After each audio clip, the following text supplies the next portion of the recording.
Hi, 1998 was a blast, but trust me, 1999 will be no worse. I've over 200 games on the list for it already, and picking the best or most interesting ones of them all will not be easy. Today's episode though is, as it's first, so let's just jump straight in.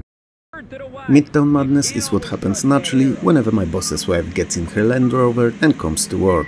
She keeps pushing pedal to the metal and never slows down. She doesn't use turn indicators, they are after all for simpletons and not her, and she considers lines on the road along with traffic signs as subtle suggestions rather than the laws that her highness is bound to follow. I mean, she did not kneel before the devil when she spawned into existence in depths of hell, she is definitely not gonna do so before puny humans. So yeah, the game was made to realistically depict her shenanigans when behind the wheel, with a fictional choice of cars and set in Chicago, cause you know, you want your game to be fun and varied, and her presence alone wouldn't guarantee it.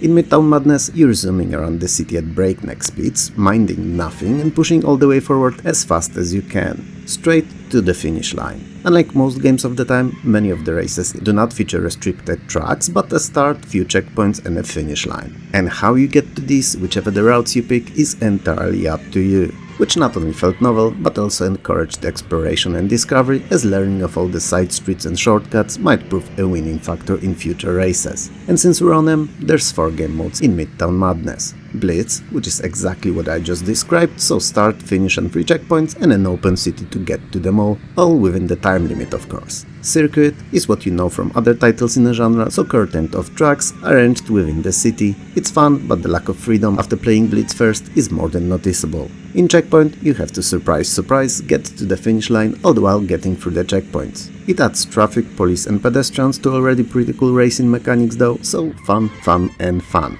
respectively. And finally Cruise, which is not a racing mode at all and just lets you zoom around the city learning its layout and having fun. Naturally, there's numerous vehicles in the game, and they're a very varied bunch, from a small and nimble Volkswagen New Beetle through fast Ford F350 all the way to the near indestructible city bus. You start with 5 of them available, and the remaining 5 need to be unlocked by racing, which is done by completing mission, as the game is chock full of them. Time of the day, weather and traffic are all included and all add to the atmosphere of playing as the incarnation of all evil. I mean, as a crazy driver conquering the city one race at a time. Graphically, Midtown Madness is just phenomenal. I mean, today it's not, obviously, but when it came out, it was on another level, and there was no other racer that could compare to it. Nothing came close. So, great presentation, awesome gameplay and fun choices of vehicle made Midtown Madness an instant classic and a game worth revisiting even today.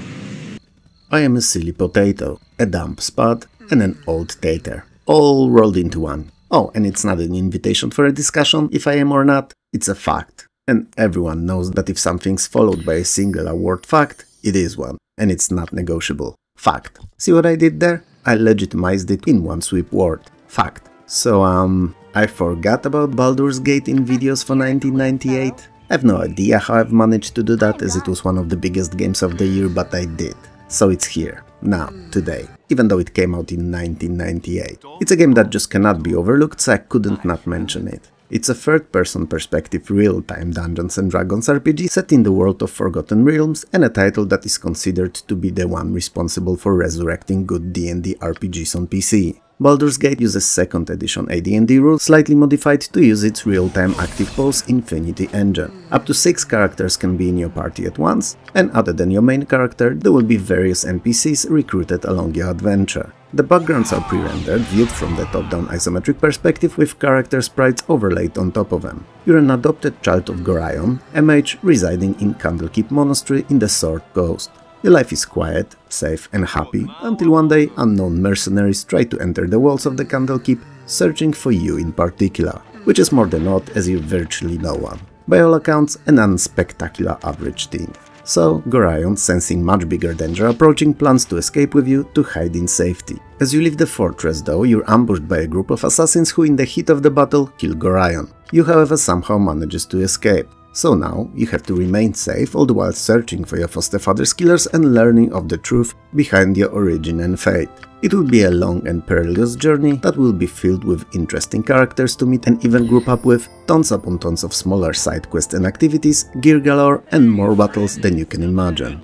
Some of them very challenging. but oh so satisfying when you beat them. Baldur's Gate not only managed to achieve what it set out to do, so resurrect PC D&D gaming, but also allows you to do it in a way you'd like. Meaning you get to pick and build your own character from ground up, just the way you would playing in any real home game. So you pick a gender, class, choosing between fighter, thief, mage, priest, ranger or druid, with an option to multi-class them no less. You decide on your alignment and pick weapon proficiencies. If you were a role-playing or tabletop gamer in 1998 or 1999 for that matter too, then Baldur's Gate was your #1 game to get lost in. There was just no competition really. Same as its predecessor, Turok 2 Seeds of Evil is a first-person shooter. By completing the previous game and throwing the Chronoscepter into a volcano, Turok awakens the so-called Primogen, a powerful alien entity that lied there dormant, waiting to be released from entrapment in its ancient spaceship. It aims to merge the Earth with the Netherworld, and Turok's the only one to stop it. Well, he's also responsible for releasing the Primogen and an avid Mortal Kombat player, so he knows that nothing good has ever come out from the Netherworld. Turok 2 is composed out of 6 huge levels, connected by a common hub area. In each of them you must complete multiple objectives and then exit through the portal. And these objectives are really varied and will keep you occupied and having fun all the way through. Some are killing of specific enemies, others rescuing of hostages, and few that may surprise you. What's more, each level either ends with a boss fight or a totem protecting submission or both. Upon completion you're getting a special Primogen key, and when you have all 6 of them, you'll be able to get through the portal to the last and final boss of the game. To deal with him and everything that comes before, there's a whole range of different weapons. Bow and arrows naturally make a big comeback and is as fun as it always was, even if not the best weapon out there, but other than that, there are traditional for the genre rifles, shotguns, grenade launchers and a flamethrower. And more exotic spear gun or even so-called cerebral bore, that fires homing projectiles aiming directly at the enemy's heads, and few others. You can carry as many weapons as you want at the time and are only limited in their use with ammunition. Graphically, while Turok 2 does not owe hailing from N64, the engine has been considerably overhauled and is now capable of showing a much further objects and slightly lifted geometry. Looking better, but still not as good as most PC native games of the time. Fortunately, it defends itself quite well with gameplay, so you won't really hear me complaining about it. If you like FPSs and enjoyed first Turok, this one's definitely worth your time, especially that apparently multiplayer was a lot of fun. I've not had a chance to ever sample it, so it only gets a passing mention from me.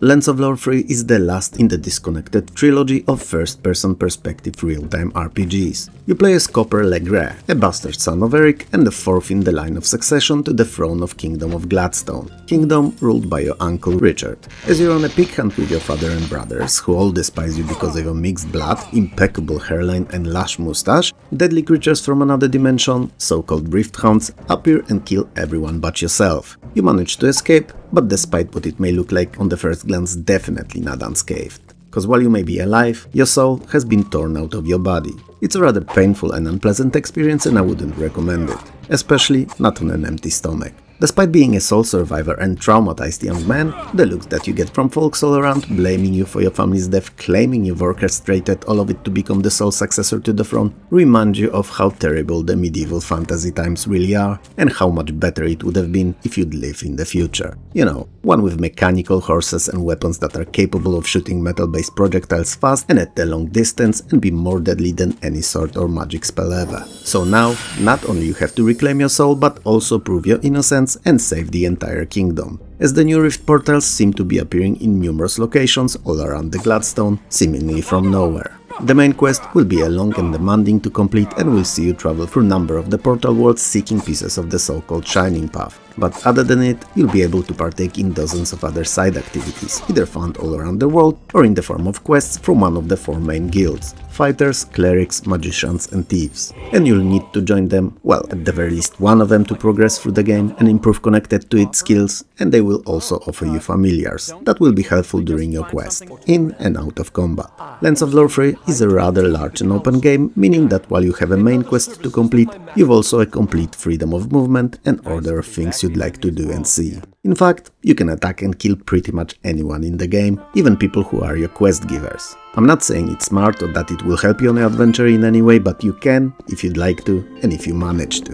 Digitized graphics and sprites from the previous entries in the series have been replaced by polygons and pre-rendered cutscenes, and generally speaking, the presentation has been lifted to be more in line with what 1999's games were capable of. Lens of Lore 3 is perhaps not the best entry in the series and definitely not the best RPG of the year, but it's decent fun nonetheless, and if you're into the genre, you should not skip it.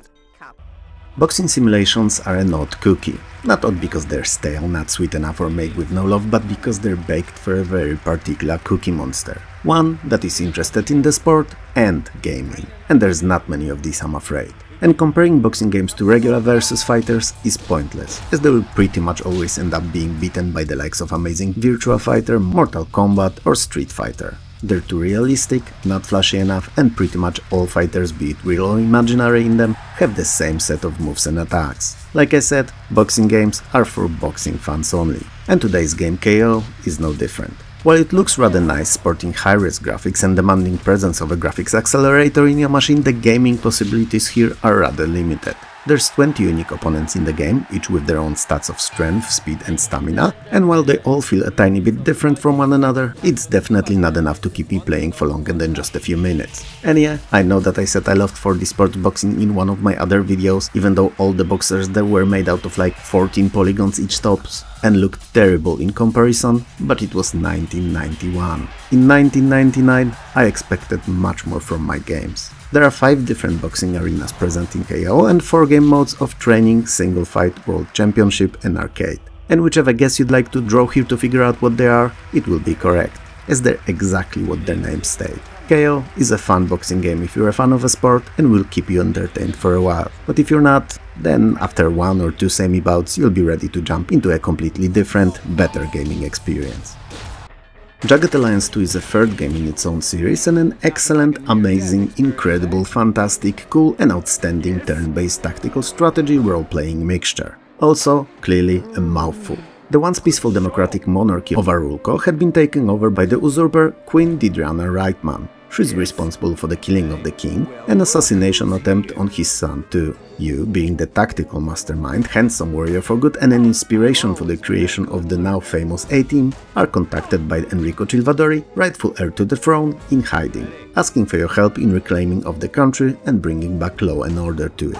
And since you're you, and you can't look evil in the eye and do nothing, you agree to help. Not unlike XCOM games, Jagged Alliance 2 is built out of 3 layers. Strategic, tactical and role-playing. The strategic part of the game focuses mainly on hiring of appropriate mercenaries for your merry band of deadly soldiers, though all of them have their own unique personalities and most of them are definitely not merry at all, and use of a political map of the island to move them between the sectors, train militia, review enemy movement, deploy and plan of your future attacks, and capturing of strategically important locations like towns and mines for instance. The tactical layer are your combat encounters, and better get used to it and how it works fast, as this is your proverbial meat on the bone and easily something you'll be doing like 85% of your in-game time. It's in an isometric top-down view and sees your mercenaries either traveling around particular sector, exploring it for pickups and story tidbits, or more often than not, battling it out against the enemies. Combat is turn-based naturally and relies on use of action points, which each of your mercs has their own pool of. And as long as you have them, you can perform as many actions and attacks as you'd like. It's a very simple system to grasp, but incredibly deep and involving to master,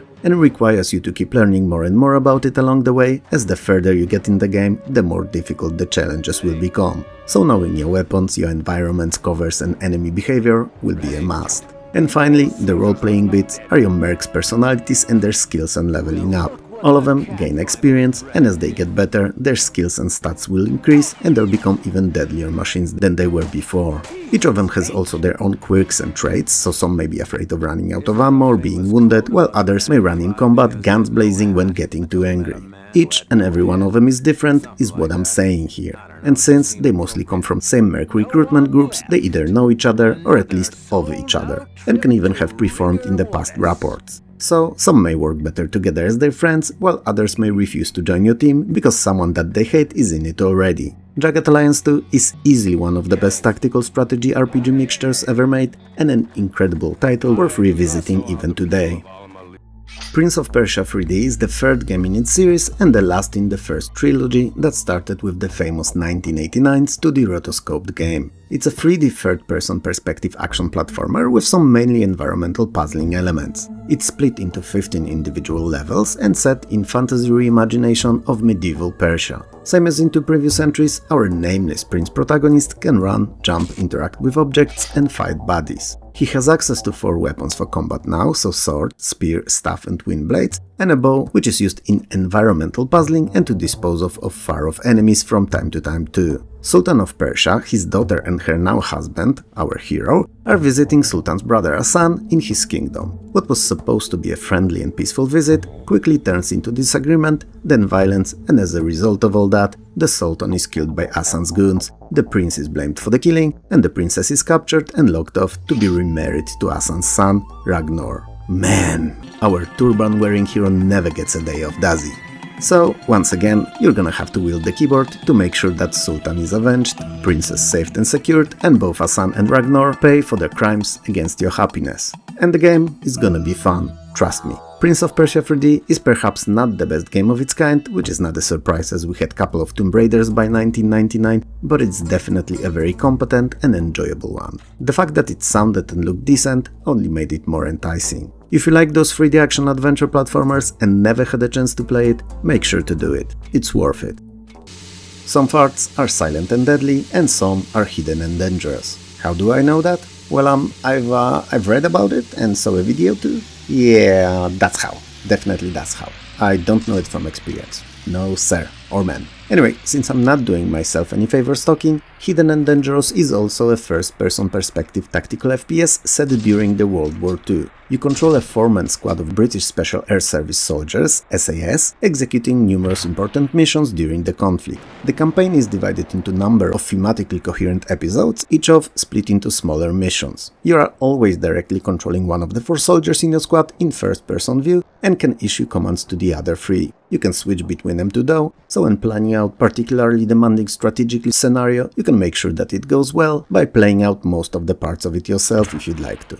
Each mission gets a pre-briefing outlining objectives, intelligence reports on the enemy's strength, activity and potential points of entry, and you can also load out your squad personally for the challenges ahead. The campaigns are set in Italy, former Yugoslavia, Germany, Norway, former Czechoslovakia and the North Sea, and singular mission objectives can be anything from sabotage, search and destroy, POW rescue, all the way to resistance aid. And naturally, everything in between. It's worth pointing out that many of the vehicles found in the game are usable and can be driven, and that the combat is rather realistic, for both your and enemy's side, meaning that each hit is potentially deadly and all wounds can be life-threatening. So, no sponge tanking shots in this one. Hidden and Dangerous is fantastic if you like historical and realistic shooters. If you don't, then it's just fine, but not I'll give it a 5 minutes fine, more like I'll complete a campaign or two fine.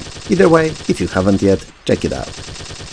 Homeworld is a sci-fi futuristic real-time strategy game set in space, and upon its release there was nothing like it. Let the best testament to that be that even I, an avid hater of the RTS genre, played it on and off for a good fortnight or so, and I was usually not giving much more than a couple of days to RTSs. And I don't even mean whole days, but couple of hours each at most. Anyway, the civilization of the so-called Kushan has developed a hyperspace jump technology which allows them to travel vast distances in space in relatively short time. As a retaliation for that discovery, an evil and aggressive Titan Empire attacked the Kashan and laid destruction to their home planet Karak. The surviving Kashan built a huge mothership and embarked on a long and perilous journey to find and reclaim Higara from Titan, Higara being Kashan's original ancient real home world. The game is split into 16 levels, all taking place in different locations in space in full 3D environment, in which you need to gather resources, build fleets of ships and fulfill the mission objectives. You know, like you would in any other RTS. And these objectives may be, but are not limited to, skirmishes with Titan Empire or pirates and dealing with any other seemingly random events.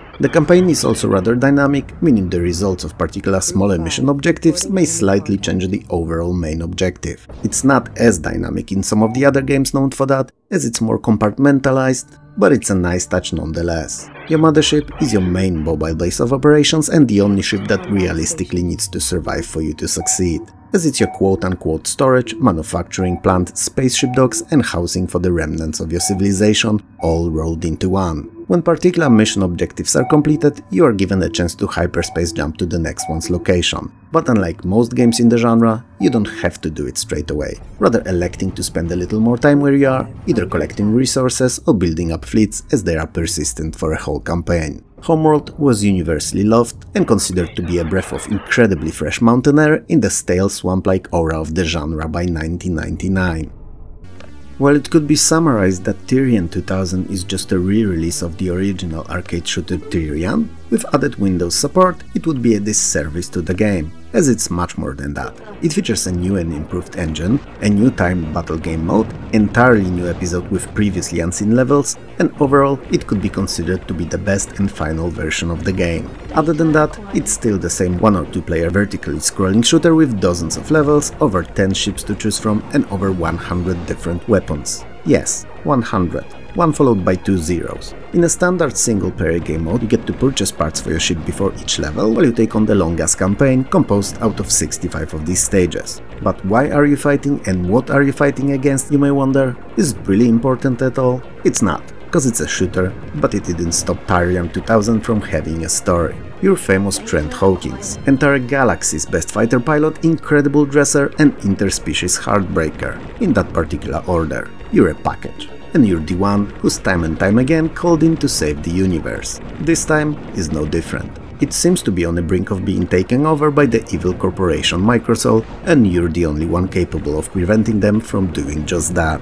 Interestingly enough, the plot evolves as you go through the game and is filled with tons of personal betrayals, death of your close family members even, and generally speaking seems to be over the top crazy at times. And good, because as good a game as this one requires some unpredictable crazy behind it. Tyrian 2000 is very difficult, but as challenging as it is, it's equally as rewarding, so playing it never feels like a chore, and more like a slow and steady linear progress to becoming better at it. It's a definite recommendation. How do you like the first 10 of the year so far? I think I've picked a good mix of huge hits and some less known but still interesting titles. I'm curious about your opinion though, so let me know in the comments below. If you liked the video, hit those like and subscribe buttons below. Smash them if you have to, it helps more than you could ever know. Also, I would like to thank you and all my amazing Patreon and YouTube members for helping this channel keep going. And last but definitely not least, I would like to thank all the wonderful folks who record and upload playthroughs, let's plays and other retro-centric videos here on YouTube, because they help to preserve the games that would have otherwise belonged forgotten. So thank you.